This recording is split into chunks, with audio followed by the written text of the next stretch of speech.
si le digo la frase, venid a mí, complete la oración. Venid a mí, a ver, ¿qué es lo primero que se le viene a la mente de los grandes venid a mí? Venid a mí y descansad, dice Mateo capítulo 11, versículo 25, ¿cierto? Mateo 11, 25, venid a mí y descansad. Bueno, es más largo el pasaje, pero esa es la idea del pasaje. Mateo 11, 23, 11, 24, 11, 25. Mateo, a ver, ¿estoy bien? Venid a mí y descansar. Bueno, ese es el pasaje, ¿cierto? Versículo 28 dice exactamente, venid a mí todos los que estáis trabajados y cargados y yo os haré descansar. El título del pasaje pone ahí, ¿cierto? Venid a mí y descansad. El otro venid a mí eh, fue el llamado que le hace Jesús a unos pescadores. Dice Mateo capítulo 4, versículo 18, andando Jesús junto al mar de Galilea, vio a dos hermanos, Simón llamado Pedro y Andrés su hermano, que echaban la red en el mar, porque eran pescadores, y les dijo, versículo 19, venid en pos de mí, o venid a mí, y os haré pescadores de hombres. ¿Por qué necesitamos descansar? Porque estamos cansados. Claro.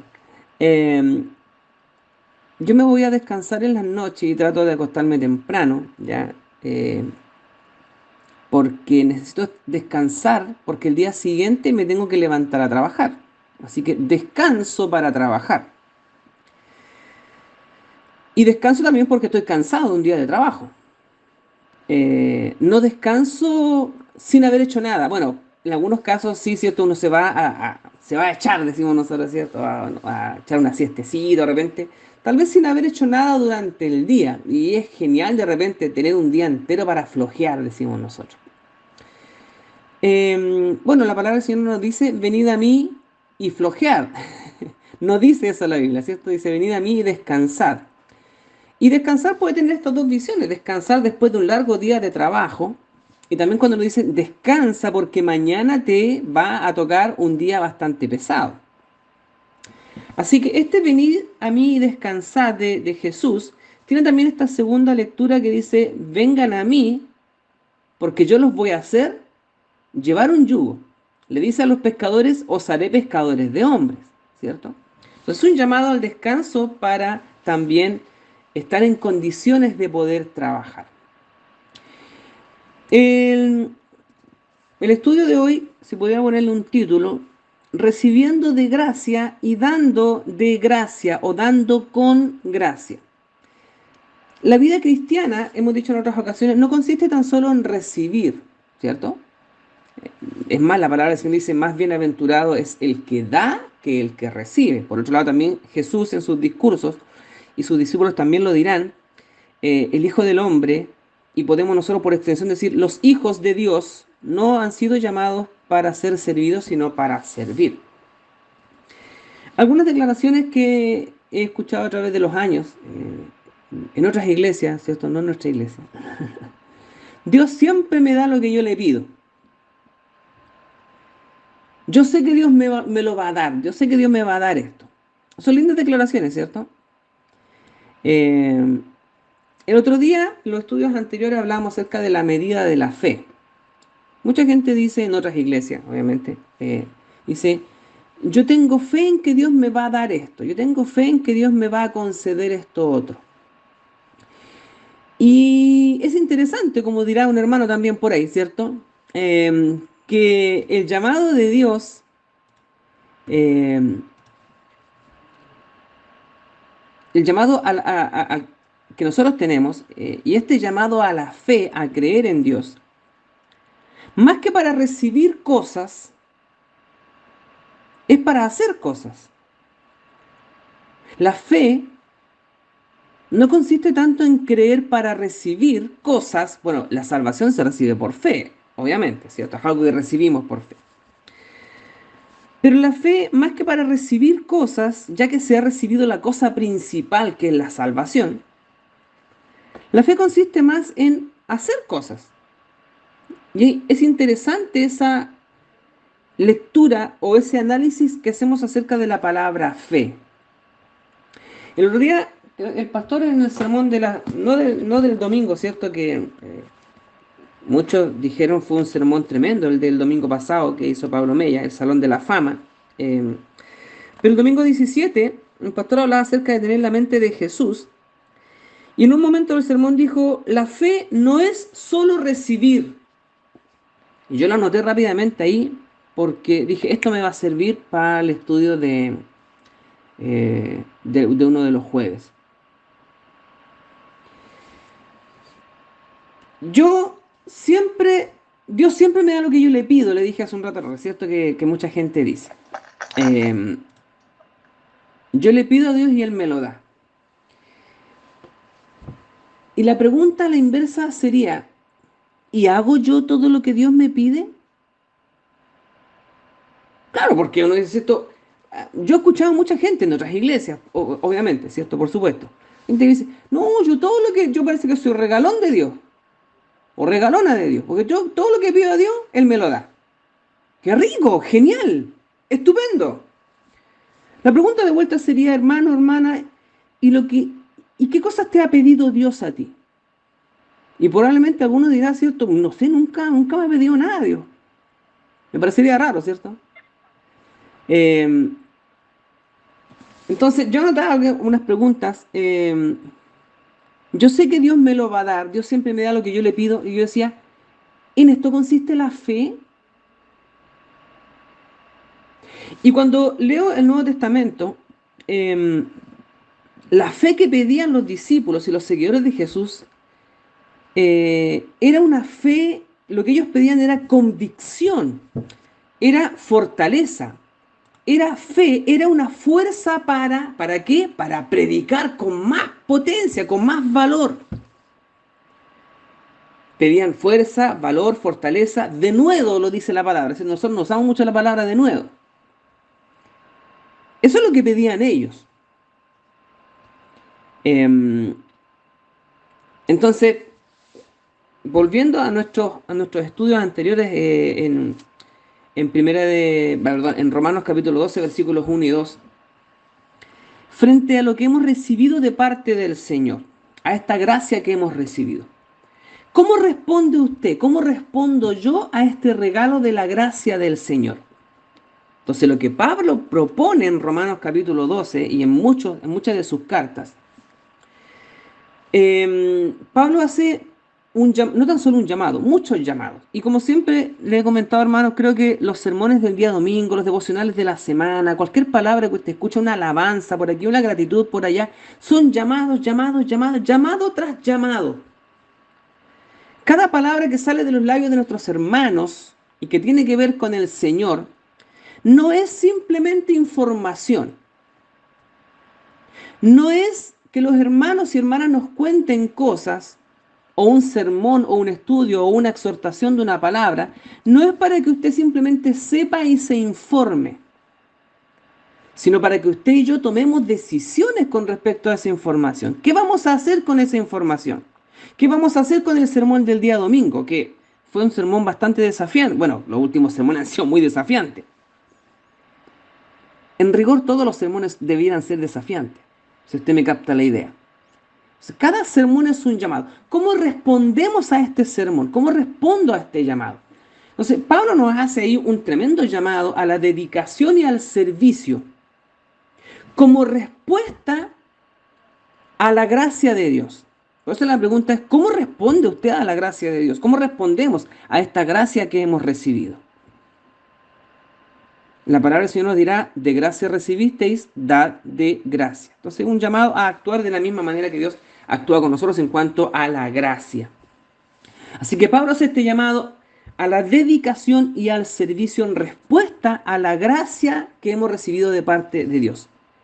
Os ruego, hermano, conforme a las misericordias que hemos recibido de parte del Señor, que actuemos en consecuencia. Nos dice, estoy parafraseando el pasaje, ¿cierto? Estoy leyéndolo de otra manera. Pero eso es lo que en el fondo Pablo quiere decirnos. Hermano, ¿qué vas a hacer con esto que Dios ha hecho contigo? ¿Qué vas a hacer con el sermón que escuchaste? ¿Te quedarás en el amén o irás un paso más allá? Frente a lo que Sandra se encontró esta tarde, frente a este cuadro conmovedor que nos relata, ¿qué vamos a hacer? Hay que tomar un curso de acción, ¿cierto? Y Sandra nos desafía. Traigamos cosas, ¿cierto? Busque usted en su casa algo porque hay que hacer algo frente a esta información que recibimos, frente a este llamado. No es simplemente que Sandra nos cuente una anécdota, no es simplemente que alguien nos cuenta algo. Si Dios ha permitido que usted y yo escuchemos estas declaraciones, gratitud y todo lo demás, es para que actuemos en consecuencia. Pati Sal nos manda un tremendo palo, nos dicen, Tomé, somos honestos. Nos vendió re bien la Pati, ¿cierto? Actuemos en consecuencia. Seamos y cumplamos con esa honestidad que se dice de nosotros. El llamado de Pablo en Romanos capítulo 12, una y otra vez lo vuelvo a repetir, incluye un compromiso inicial, que fue el que todos tomamos, que el que tomó la Camila con la Camila con el Andrea hoy día, ¿cierto? Un compromiso inicial, una declaración inicial de un compromiso que ha de permanecer en el futuro. Y usted y yo también, con el Señor hicimos un compromiso inicial. Y probablemente estos pajaritos no saben, ¿cierto? No saben lo que se les viene a abordar. Y no estoy siendo pájaro de mal agüero, sino se les viene un camino que será de rosas, pero también de espinas en muchas ocasiones, ¿cierto? Y todos los que somos casados podemos decir amén. Algunos con más años de experiencia que otros. Pero el paso inicial a veces se da, ¿cierto? Como decía también Pablo Mella el otro día en el sermón del día domingo, es un salto al vacío a veces. Decirle, rodeen los muros de Jericó y den tanta vuelta, pero ¿qué sentido tiene eso? Bueno, Dios dice que lo hagamos, vamos y hagámoslo.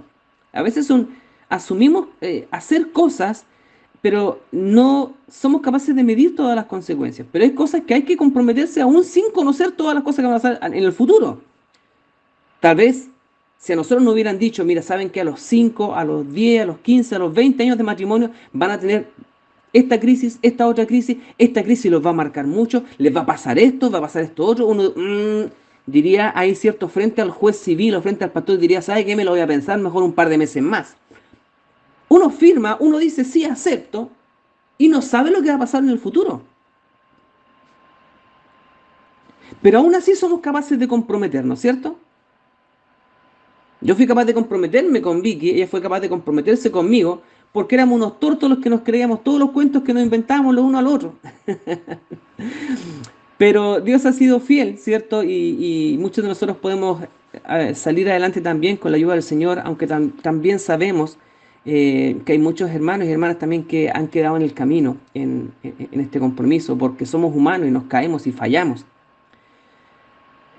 Pero en el compromiso que hacemos con Dios, es Dios es quien primero pone la firma. Y no hay más confiable que Dios. Mire, el pacto que Dios hace con Abraham era un pacto que debía ser celebrado entre dos personas a la antigua, donde ambas personas caminaban por un pasillo de sacrificio y ambas personas caminaban y se comprometían a cumplir.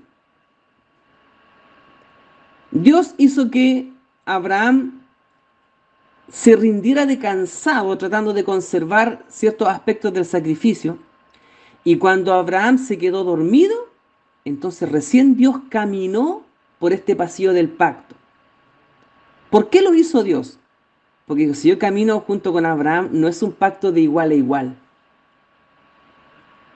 Abraham no está en condiciones de cumplir este pacto por su humanidad, porque él va a caer, porque él se va a equivocar. Abraham no es capaz de sostener este compromiso como yo soy capaz de sostenerlo. Así que Dios va y camina y hace el trayecto y Él se pone como garantía de cumplimiento del pacto. Entonces, eso es tremendamente maravilloso, hermano. Entonces, cuando Dios nos hace este llamado a través de Jesús, por su gracia, entonces no, es un llamado al compromiso y este compromiso inicial, si uno puede llevarlo hacia adelante, si este pacto se está cumpliendo en nosotros, si este camino está teniendo éxito de alguna manera, es porque Dios es fiel. Entonces, este camino inicial en el que usted y yo decidimos caminar junto al Señor, tiene que persistir en el tiempo. Y este compromiso será recordado día a día en su corazón y en el mío. Así como estos chicos que hoy día contrajeron matrimonio, ¿cierto? Eh, Cuando pasen todas las luces, hay que luchar por sostener y mantener este compromiso adelante. Porque pasa la fiesta, ¿cierto? Pasa el bailoteo, pasa todo la fiesta, la algarabía, el jolgorio, y hay que vivir el día a día. Y no lo digo esto diciendo, ¡ah, qué terrible! No, ahí es donde comienza la aventura, pues. Y alguien puede decir, se vienen los mejores años de tu vida. Yo, hermano, creo que estoy casado, han sido años tremendos en mi vida, han sido un camino fantástico. Eh, pero, si bien es cierto, uno recuerda el compromiso, también el matrimonio, la ceremonia, todo lo demás, pues se imagina que uno se quedara con esa ilusión inicial y siempre pensando en esa ceremonia inicial y nunca viviendo el día a día, siempre viviríamos con la ilusión de las primeras luces del matrimonio. Y muchos creyentes viven así también, esperando que todos los días sea un baile, una fiesta, un compromiso, unas vestimentas de gala, y no disfrutan el camino del día a día. Y en los caminos del Señor muchos le dirán a esto el primer amor, ¿cierto? Como el que tal vez dice mi hermana Adelaida, ¿sí? ¿Qué pasa con Manuelito? Que es cierto que está entusiasmado los martes, lo juega ahí que el culto, ¿cierto? Porque él está sintiendo en su corazón eso que también usted y yo sentimos tal vez cuando comenzamos a caminar con el Señor. Y no es que ahora nos hayamos olvidado de eso. Yo creo, hermanos, que eh, no es el sentimiento igual que tal vez al inicio, pero el día a día con el Señor son vivencias nuevas. No podemos pensar siempre vivir del sabor de esa leche inicial de la que habla Pablo, sino que ahora nos regocijamos con un plato contundente, con una comida abundante que podemos comer y saborear. Son las nuevas experiencias de un paladar que va agarrando experiencia con el tiempo. O sea, Pablo dice, ustedes tienen este llamado inicial. Ustedes tuvieron este llamado inicial cuando entregaron su corazón a Cristo. Ahora viene la aventura del seguimiento de este compromiso. Por eso cuando Jesús dice, venid a mí y descansad, venid a mí y os haré pescadores de hombres, nos está diciendo, descansa porque mañana tienes que trabajar. Cansado del camino viene, ¿cierto? Yo hoy día, como le decía, corría harto en la pega, pero ya llegando acá a la casa, me pongo un pantalón de uso, me pongo unas pantuflas y ya como que descanso. ¿Hasta cuándo? Hasta el día de mañana cuando viene un nuevo día de trabajo, ¿cierto? Entonces, cuando Jesús nos dice, vengan a descansar, no es para que durmamos eternamente, sino para decir, tienes que descansar porque mañana tienes que seguir trabajando. Yo no sé, mañana me toca pegar, no, oh, mañana me toca pegar de nuevo. No con esa intención, ¿cierto? Sino con alegría en el corazón. Entonces, Pablo nos invita, es como que Pablo nos invita a cada día una nueva aventura. Hay una película que se llama El Día de la Marmota, no sé si alguien la ha visto alguna vez, donde un día se repite una y otra vez. Una vivencia se repite una y otra vez. Es como si alguien, eh, saliendo de nuevo, ¿cierto?, al tema del matrimonio, hoy día, la celebración en la mañana, ¿cierto?, uno se despierta, se pega su afeitada, se pone, ¿cierto?, el terno, la corbata, al civil, ¿cierto?, la ceremonia, después un coteleo, un picadillo por ahí, ¿cierto?, contamos con la familia, tomamos 11. Y la persona se va a acostar. Al día siguiente se levanta y es el mismo día de ayer. Y se encuentra afeitándose de nuevo, poniéndose la corbata, poniéndose el terno, yendo al registro civil, casándose de nuevo, y todo, y después llega la tarde, se va a acostar, al día siguiente se levanta, se afeita, y todos los días se repite lo mismo, lo mismo, lo mismo. Es una película que más o menos, esa más o menos la idea. Es una película que dice, eso es ridículo todos los días, ¿cierto? Pero no, lo que da a entender es a veces vivir tanto una experiencia por primera vez no nos deja a veces seguir adelante. No sé qué viene mañana porque estoy viviendo siempre el mismo día.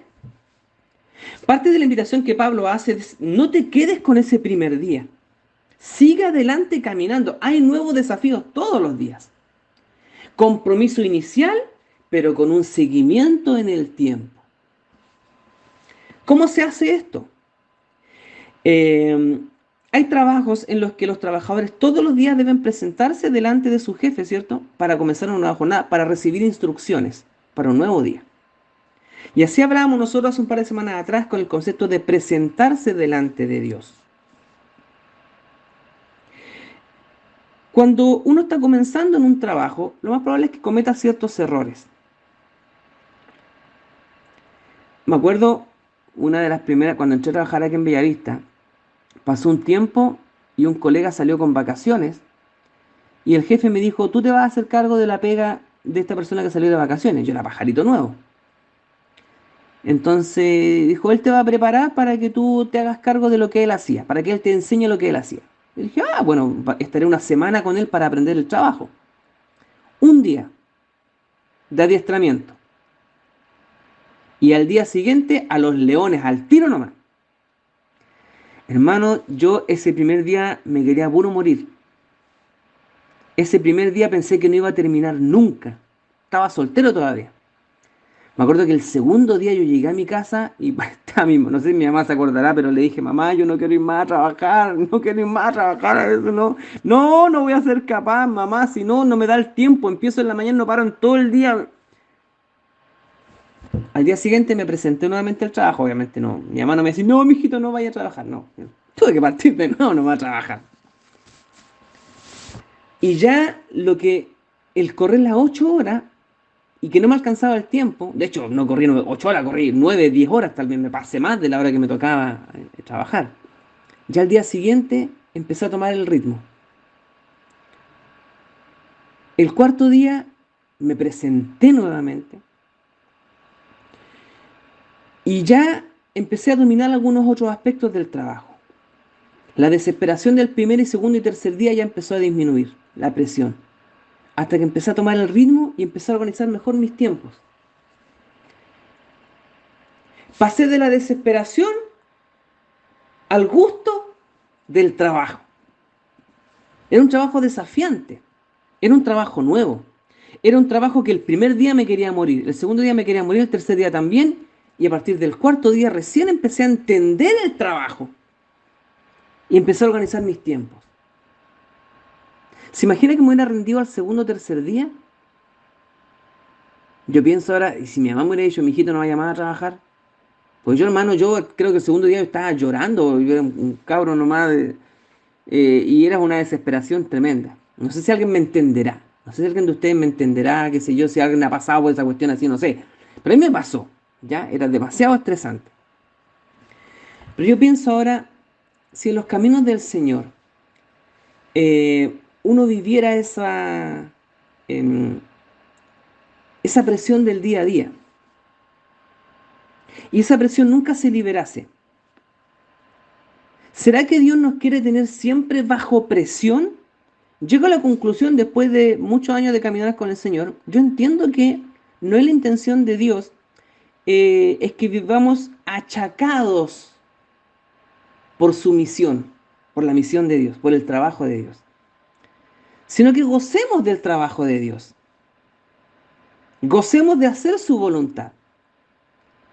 Entonces, cuando Pablo hace este llamado al servicio, a presentarse delante del Señor, algunos podrán pensar, o sea, ¿para esto nos llamaste, Pablo? ¿Para esto nos llamó el Señor? ¿Para chicotearnos todos los días? Y Pablo dice, no, ustedes no han entendido bien. Entonces, yo no estoy diciendo que el trabajo en Dios sea un trabajo penoso, agobiante, que no cause deleite ni alegría. Por eso cuando Pablo habla acerca de hacer la voluntad de Dios, dice que esta voluntad es agradable, es buena, es perfecta. No es agobiante. Pablo declarará en algunas ocasiones que él se siente cansado, que está agotado, que ha sufrido, ¿cierto? Pero a pesar de ese sentimiento siente una tremenda satisfacción en el corazón. Pablo no no se queja ni se lamenta por su trabajo en el Señor. Se considera que ha sufrido, sí, que ha sido apaleado, sí, que ha estado encarcelado, sí, que ha sufrido persecución, dolores y quebranto. Claro que sí, Pablo lo reconoce y lo asume y los cuenta. Pero el gozo de hacer la voluntad de Dios, dice Pablo, es mayor que todas estas cosas. El hacer la voluntad de Dios finalmente trae gozo, satisfacción a la vida. Nuestra dedicación, nuestro servicio a Dios son actos de adoración. Ya decíamos la semana pasada, le decía yo, eh, el culto o la adoración, ¿cuándo se da? Oh, qué rico que va a ser día domingo porque vamos a ir al culto a adorar al Señor. Estamos equivocados si pensamos de esa manera. Cada día es un acto de servicio, dedicación y adoración al Señor. Vamos el domingo a juntarnos entre todos para al unísono orar por un mismo sentido, escuchar un mismo mensaje entre todos, escuchar nuestros amenes, vernos, ¿cierto? Fortalecernos entre nosotros, darnos ánimo entre nosotros, pero cada día es un acto de adoración cuando entendemos que el llamado de Dios es un llamado a hacer, es un llamado a trabajar. Venid a mí y descansad, ¿cierto? ¿Pero por qué a descansar? Porque mañana te toca trabajar. Venid a mí y descansad después de un arduo día de trabajo. Me encanta esa canción que dice, cansado del camino, sediento de ti, ¿cierto?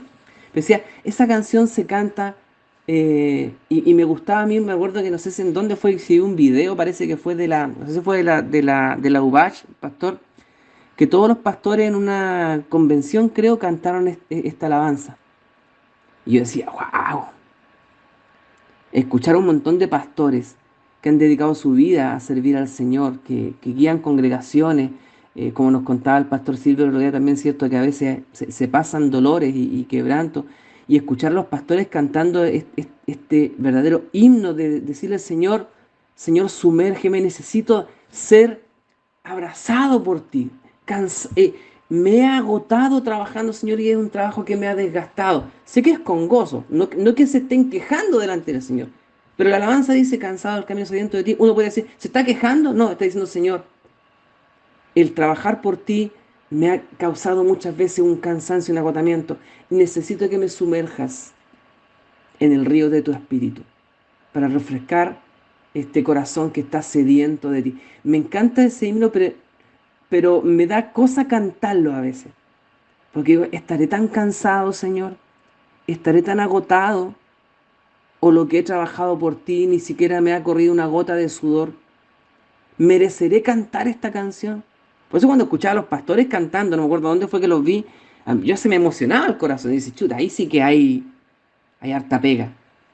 Y es un canto que se hace desde el corazón. Y veía pastores cantando, pero ya, ahí se me apretaba la cuchara. Ahí yo decía, wow, esto significa descansar en el Señor. Cuando decía, llevad, ¿cierto?, mi yugo, venid a mí y descansad. Entonces entiendo yo que el descanso que viene después de un agotador día de trabajo, uno recibe las caricias del Señor.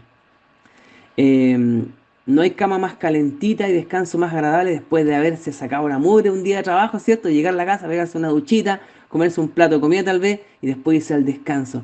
Qué satisfactorio, aunque el cuerpo queda todo molido, ¿cierto? Pero qué satisfacción hay en la vida del ser humano que después de un día agotador puede tirarse a descansar. Hermano, yo no sé qué tan cansado está usted hoy día. Eh, ¿qué, qué tanto se ha cansado sirviendo al Señor? Probablemente nos estamos cansando hoy día por las razones equivocadas.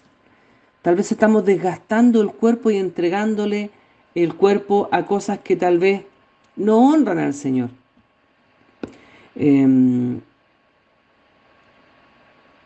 no sé, yo sé que este momento usted lo está invirtiendo y está dedicando, y hay hermanos que esperan la hora del culto para poder conectarse. Y espero que siempre sea así, que estén deseosos de buscar al Señor día a día, de hacer la voluntad del Señor día a día. Esto trae satisfacción al corazón. Pablo lo dirá de esa manera, insisto. Dice el pasaje, comprobar la buena voluntad del Señor agradable y perfecta.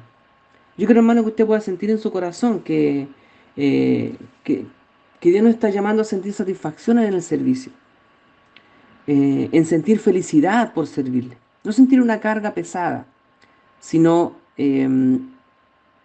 sentir ese cansancio agradable después de haber hecho la voluntad del Señor. No sé cómo expresarlo en palabras, pero sé que muchos hermanos después de un tiempo de servicio al Señor, no sé cuántas veces le ha tocado después irse a acostar con satisfacción de haber hecho la voluntad del Señor. Es una tremenda sensación. Eh, y no siempre se siente así. No siempre se siente así porque las labores del mundo nos pueden provocar satisfacción, pero servir al Señor es una satisfacción muchísimo mejor. Eh, y yo le invito, hermano, que usted sirva al Señor también con esa pasión, con ese amor. Usted puede decir, pero yo no soy pastor. Y no quiere decir de que hay que ser pastor para cansarse o ser pastora para cansarse. Cada uno de nosotros puede entregar servicio al Señor, ¿cierto? También sentir la satisfacción de haber trabajado y haber hecho la buena, agradable y perfecta voluntad del Señor. Hermanos, si hay un pasaje que uno debería aprenderse de memoria en su vida, es Romanos capítulo 12. Así que yo le invito también que lo relea un par de veces. El otro día Pablo predicó acerca de Hebreos 11, ¿cierto? Acerca de los héroes de la fe y nos recordaba a Josué. Y también un pastor decía, otro pasaje que uno debería saberse de memoria es Hebreos capítulo 11. Son esos pasajes así como el Salmo 23, el Salmo 91, Hebreos 11, Romanos 12, Juan 3:16. Son pasajes que hay que saberse de memoria, no tan solo para repetirlos como loro, sino para vivirlos, para experimentarlos, para saborearlos, para degustarlos día a día en el corazón y en el espíritu también. Amén, hermano. Adelante, sigamos con el Señor, firmes y adelante, como alguien dijo hace un rato atrás,